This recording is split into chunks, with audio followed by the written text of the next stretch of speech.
One, compilation. Second is execution. Compilation by respective language compiler and execution by one component, and that is your CLR. That is Common Language Runtime. Yesterday, I've explained you that also through this architecture, CLR.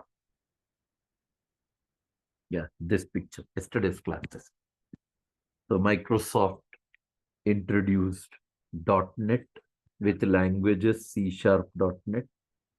Yeah, I just moved this little aside, so I just want to write in that .NET. Yeah, contains languages.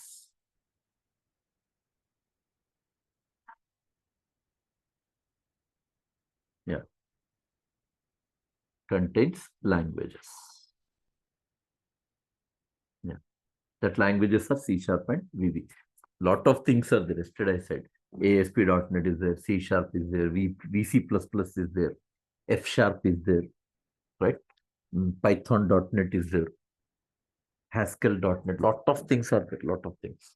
And you can see here, Microsoft related 4 languages, C#, VB, VC++, and C#, VB, VC++, and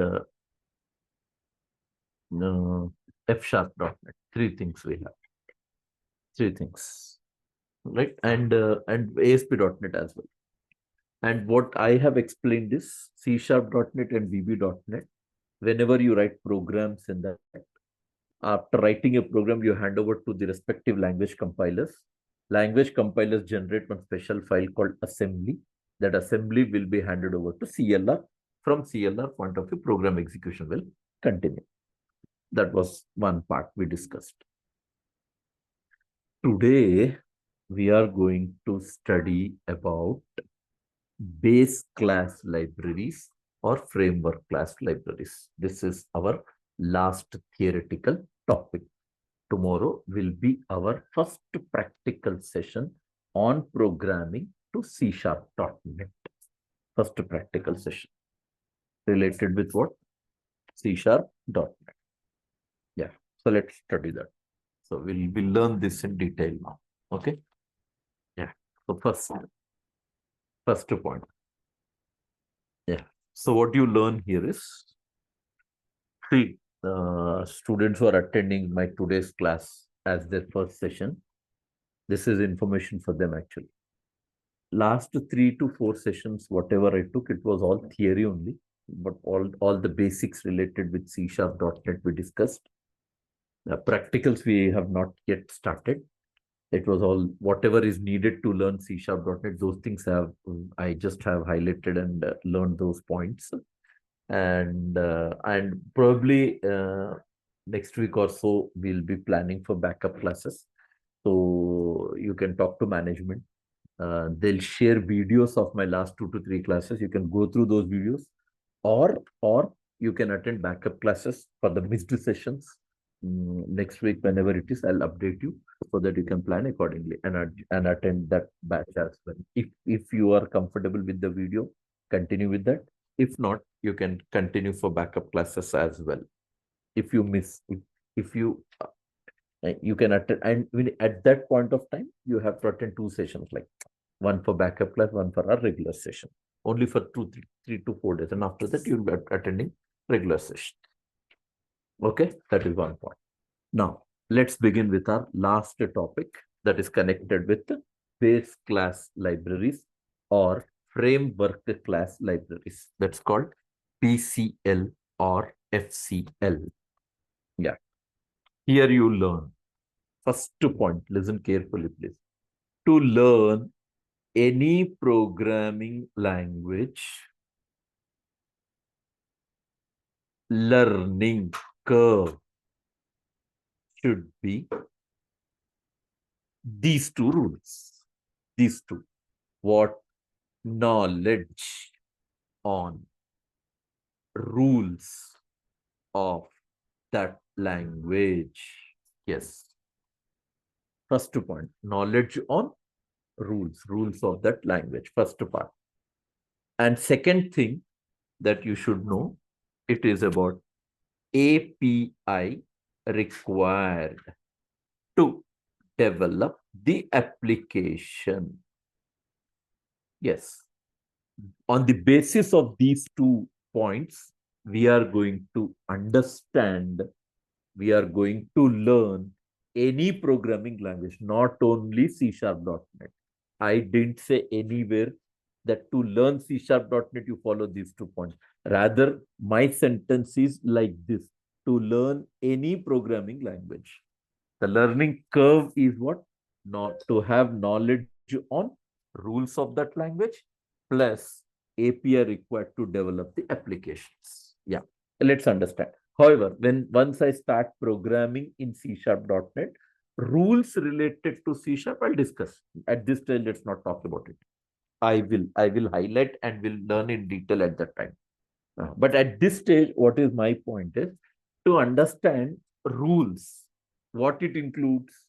Rules means what it's that you're talking about. Rules include one, declaring variables. Yeah, first part, declaration of variables.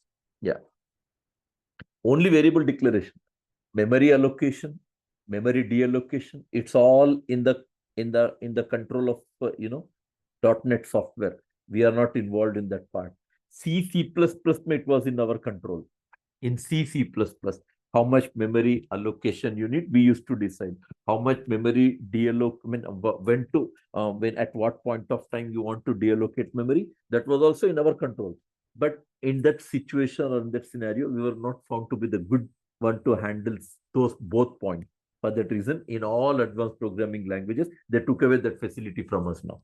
Now, memory allocation, memory deallocation, all in the control of software only, right? Whether it is C#.NET or it is Java or it is VB.NET or it is Python or it is something else. Means apart from C++, whatever advanced programming languages have been developed, everywhere same rule. Memory allocation, memory deallocation, not in the control of developer. Okay. So first rule to follow about what? Declaring variables. Yeah, we are also going to study because variables, when I say, we got types of variables. Yeah, we got types of variables. Yeah, so introduction classes itself, even I'm going to explain you what are the technical things that you have to follow in the declaration of what variable, right? And then we learn then use of operators. Yeah, every programming language will have operators. Here also we are provided by operators. Some rules are there, some changes are there. I mean, someone who is aware of C++, they can easily understand those rules. But even if you're not aware of C++, nothing to worry. When I'm going to start this operators topic, learning very detailed, we'll discuss with respect to like program implementation, how those operators are different with the previous programming languages. How are they in different working process? That part we have to understand. Okay. And then we learn how to work with arrays. But one thing I would say very clearly, arrays, arrays, we just study as one topic. We don't waste time on doing, many examples on it. Because you should have knowledge of arrays, no doubt in it. Because whether it is in .NET Core or it is in, what do you call, C#.NET, or it is in ADO.NET, or it is in Web API, in all the cases, somewhere or the other, we come across to have arrays. So, as a developer, you should know clear working process and rules of what arrays. But I'm not saying that everywhere they work only with what arrays. No, they don't work with arrays everywhere. Rather, I would say that in place of arrays, in place of arrays, they prefer to mostly use something called collections. Yeah, we are going to use what? Collections mostly. Hmm. So the two topics in combination I'll explain. Generics and collections. Two topics. First will and this is what we are going to learn in one of my batches of .NET. I just have covered. So I just want to highlight. I just want to show you the collections part. How are we going to discuss that?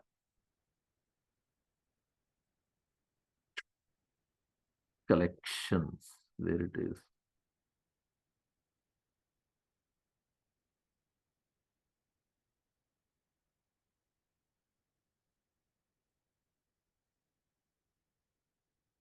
Somewhere I placed interfaces.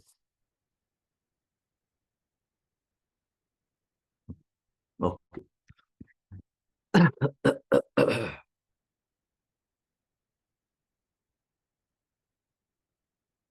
Here, place collection. Ah, here, collections. Hierarchy of collections, classes, and what interfaces. I enumerable, I collection, I list, I dictionary, and you can find array list, hash table.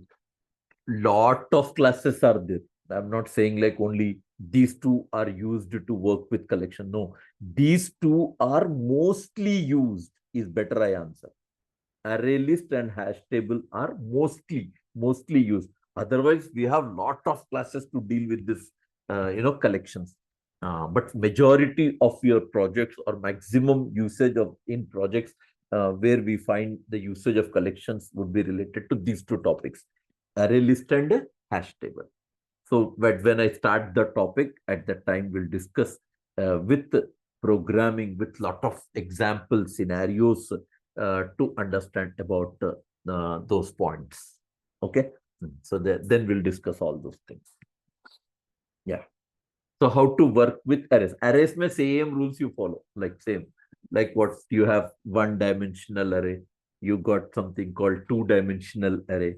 You have something to learn called jagged array, types of arrays. So all those things we'll study. But as I'm saying very clearly, but we don't waste time on doing a lot of examples on it. I best do that. I'll show you some examples from my end and some examples I'll give you for your assignment, for your task to complete from your end. It's not that logical and all, but so that you are also involved in doing that programming part of it. Okay, how to work with arrays. Then we learn how to write functions. Yes, how to write functions. Then we learn how to call functions. Yeah, this is most important. This one.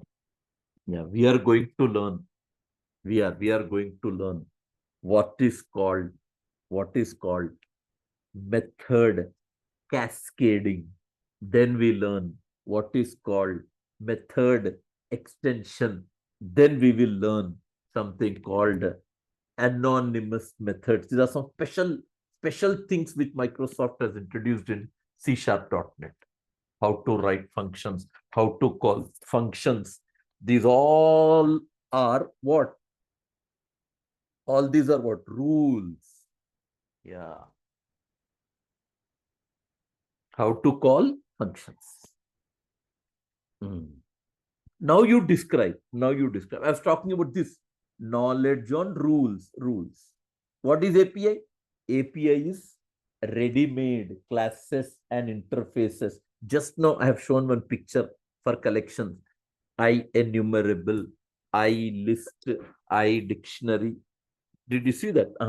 That all are ready-made software provided classes and interfaces. What is your job?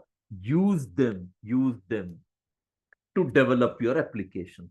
Microsoft has not provided 100 200 classes. You got around 40,000 or 50,000 plus classes and interfaces which Microsoft has provided.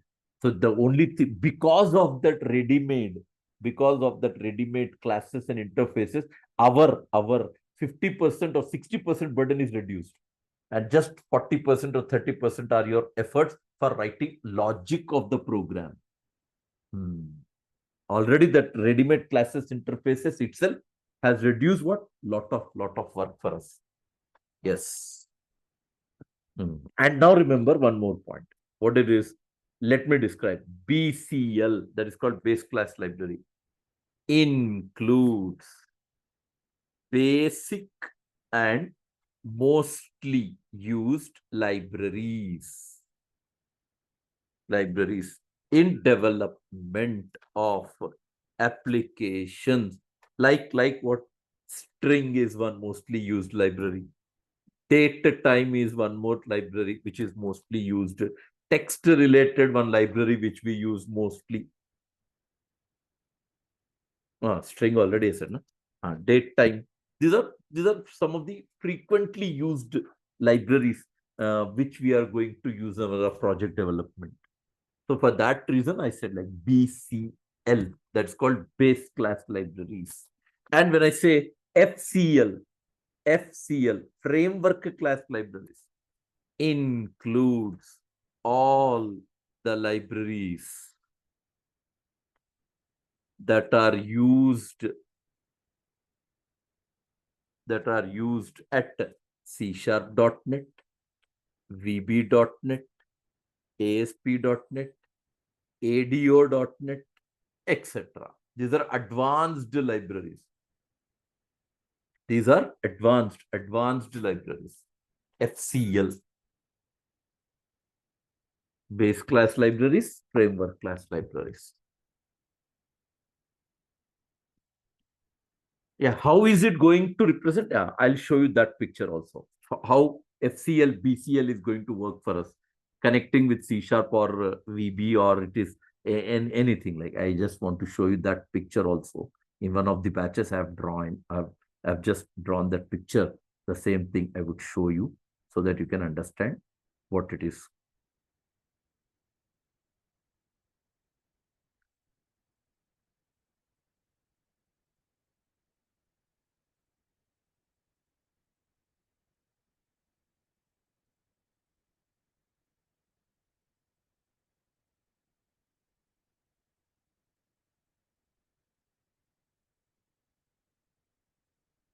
Where it is.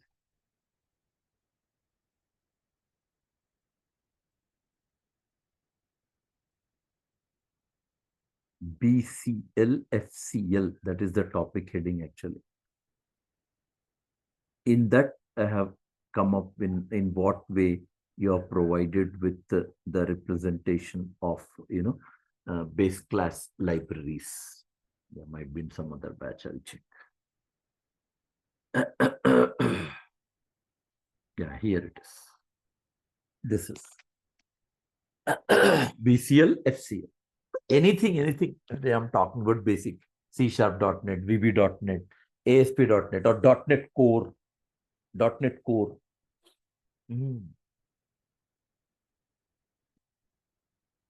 What are we going to do? C#, VB. You're going to develop Windows Forms application, console-based applications. In ASP.NET, we are going to develop web applications. But we use web forms. But here in .NET Core, we have different approach. Yeah. We develop web applications, no doubt. But approach is different. Approach is different in that. And then I said, all these applications related with all the .NET classifiers, you find that all are dependent on base class libraries. Everyone needs this. Everyone needs this, base class libraries or framework class libraries. And that base class libraries, framework class libraries will get connected to CLR. Here they get connected. Common Language Runtime, CLR. CLR. And from then what happens? Yeah, from then you can see that CLR will make your application run on OS. Yes, this is an approach. This is an approach. And you can see that base class libraries takes a middle portion of both ends, whether it is at C# level, at your OS level, development level or OS level. In both the areas, you can see we require base class or framework class libraries support. Without it, that base class library, framework class libraries are nothing but that point. what? Classes, interfaces. Not only classes, interfaces. Microsoft has made that library classification into 5 types. Five types. What are they? One is class, interface, structure, right? Then enum, then delegate. 5 types will be there. 5 types. Class libraries. Class library is a collection of 5 types. I'm talking about fundamental collection of classes and interfaces. Let's not stick on saying that you'll have only classes and interfaces. No, you may have 5 types in it. Yeah. Right. And finally, I would like to highlight advantages of FCL. Yeah. And in this advantages of FCL, one advantage is language independent. Yes. Language independent. So FCL is not designed. FCL is not designed for a specific language like C#.NET. No. FCL they designed in such a way that it may be compatible for any language. C#, VB, VC++, F#, some other languages are there, third-party languages. Even there also framework class libraries are supported. That's what you call language independent. And second rule we have completely object oriented. Yes, purely OOPS concept it is. Classes interface, purely object oriented. And third one we deal with packages with .NET framework in the form of DLL files. So we are provided with packaged with what? .NET framework. We got some exclusive DLL files.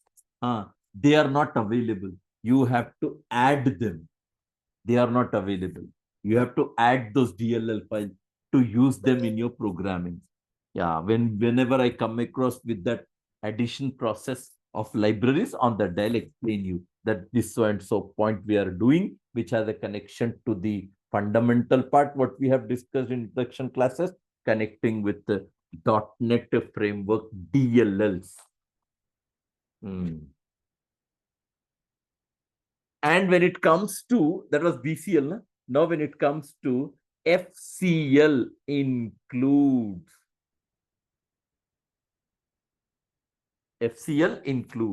first point, data types. Oh, data types. Yes, something important. Yeah.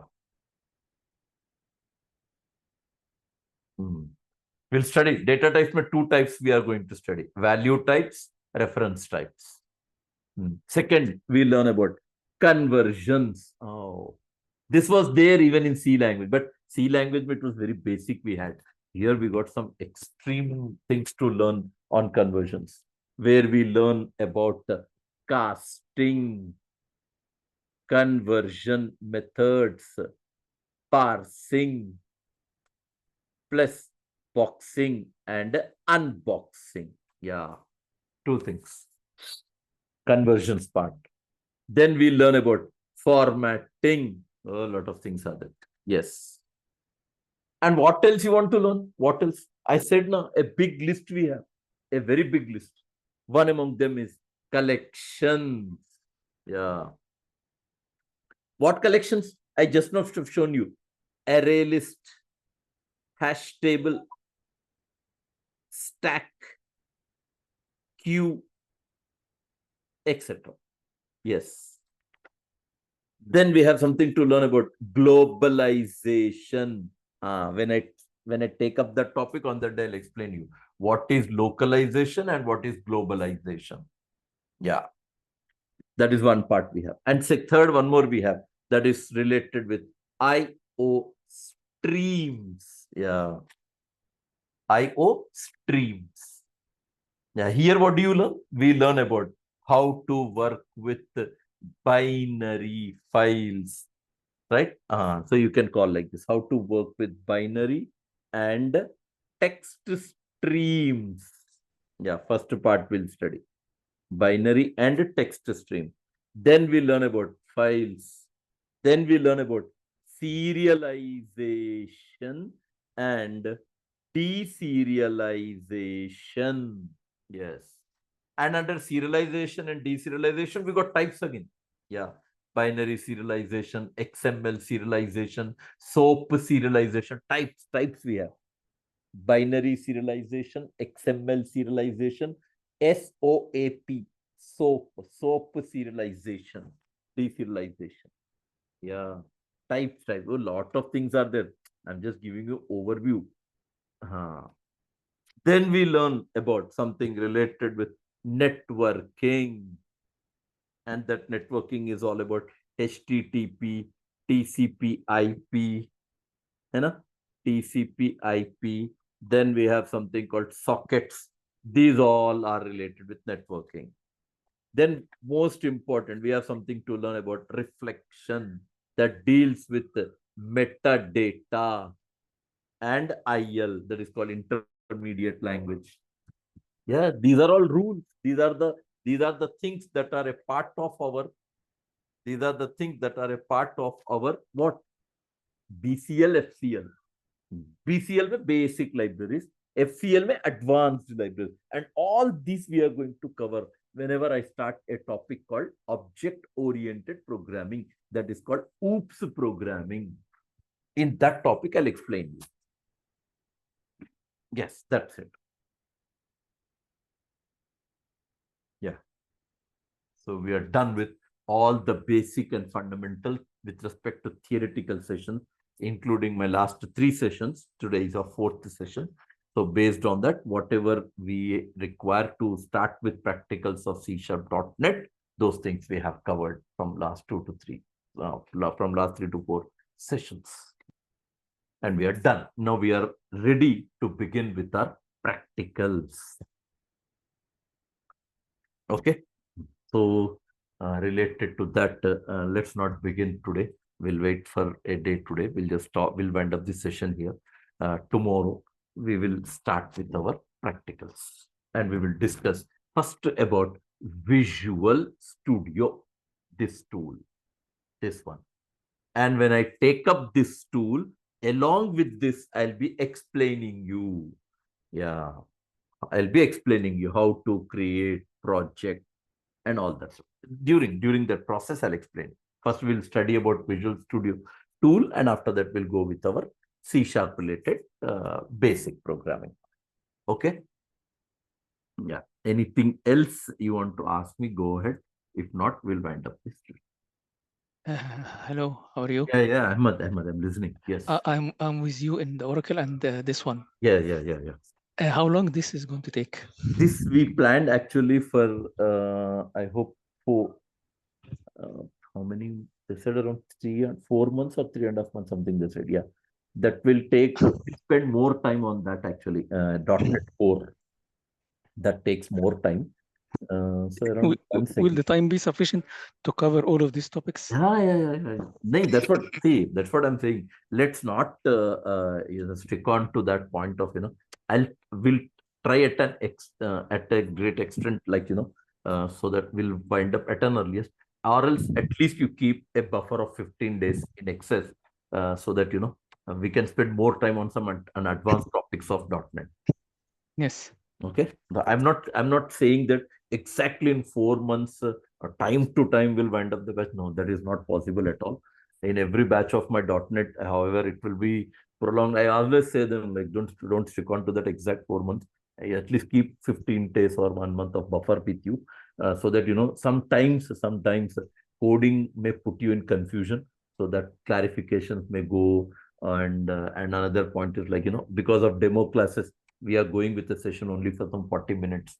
So these all we have to compensate, for that reason. I'm asking you to keep a buffer of around 15 to 20 days in excess.